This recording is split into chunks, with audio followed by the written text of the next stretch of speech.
A woman, the CEO, sat alone in her wheelchair at a wedding until a single father asked, "Will you be my dance partner? Will you be my dance partner?" His voice was calm and gentle, like sunlight filtering through leaves. Alina Whitmar lifted her gaze from her untouched glass of champagne. Her fingers curled slightly around the wheelchair armrest. Her blue eyes fixed on the speaker. The man wore a slightly wrinkled gray button-down shirt, sleeves rolled to his forearms, faded jeans at the knees.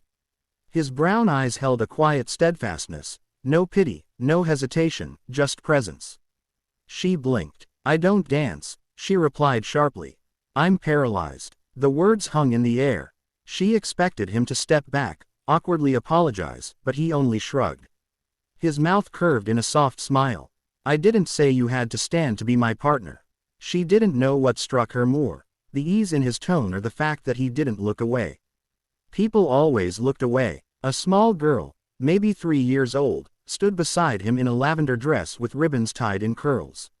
She held a cookie in one hand and a soft bunny in the other. Her big eyes were locked on Elena, full of curiosity. Elena turned back to the dance floor. Lights shimmered above the guests, soft music floating in the evening air. The bride, once Elena's closest college friend, laughed in the arms of her new husband. Guests twirled and swayed around them in full joy, while Elena sat alone. A VIP seat hidden behind a floral arch, away from the movement. Her designer dress sat perfectly, her lipstick untouched, yet she felt like a ghost at someone else's celebration. Then, a gentle tug on her hand. "I'm Luna," said the girl seriously. "You can dance with me instead." Elena hesitated. "Darling, Before she could finish, Luna reached up, intertwined their fingers, and lifted their hands like a ballerina. Giggling, she twirled them below. Still holding Elena's hand, she smiled. "Now it's your turn." Elena froze. For a moment, everything stopped. Music, chatter, the weight in her chest. Kevin stepped forward, silent, patient. He gently placed a hand on the back of her wheelchair and gave it a slight turn. The wheelchair pivoted once, slowly, lightly, like a waltz in place. Laughter escaped Elena, soft, surprised, genuine. Luna clapped. "See, I knew you could do it." Elena looked at their joined hands, then at her still legs, then back at Kevin, now kneeling beside her. He didn't push, just was there. Tears welled in her eyes. She began, then stopped, throat tightening. "You don't have to explain," Kevin said quietly. She didn't question, she just believed. Elena wiped the corner of her eye, trying not to smile, but the smile came anyway. "I don't usually do this," she said softly. "I guessed," he replied, glancing at the party. "You looked like you needed someone for whom it didn't matter how things are usually done." She exhaled, soothingly, looking at him now. Unkempt shirt, faded jeans, worn sneakers. He was everything her old world was not. Yet somehow, he felt like the only solid thing in the room. They watched Luna twirl again, arms stretched like wings. "No one's asked me to dance since the accident," Elena said quietly. "Not once." Kevin's voice was steady. "Then maybe it's time someone does." Elena laughed again, softer, lighter. And for the first time in a long time, she didn't feel like a symbol or a shadow. She felt seen. And at that moment, something shifted. Not because of pity, not because of grand gestures, but because someone in a simple shirt and quiet voice made her feel that she belonged again. For Elena Whitmar, everything changed with one question. The next morning, sunlight streamed through Kevin's small kitchen window, catching spots of light on the page over which Luna leaned. Her tongue stuck out in concentration as she pressed markers to the paper, filling each line with bold, enthusiastic strokes. "Are you drawing the wedding?"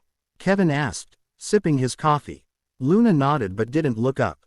"No, I'm drawing us." Kevin put down his mug and leaned over the table.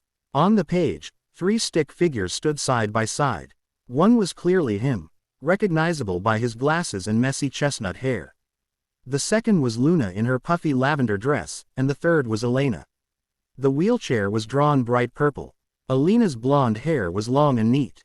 Luna even gave her a sparkling dress. "That's me, that's you, and that's Miss Elena, our new friend," she said. Kevin smiled. It was simple, sweet, but stirred something deep in his chest. Something that felt a little like hope and a little like danger.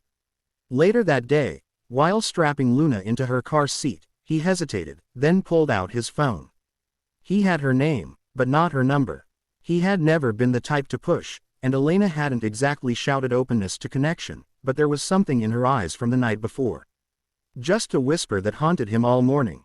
Such a whisper can make a man believe in second chances. Even if he has only one shot, he made the call.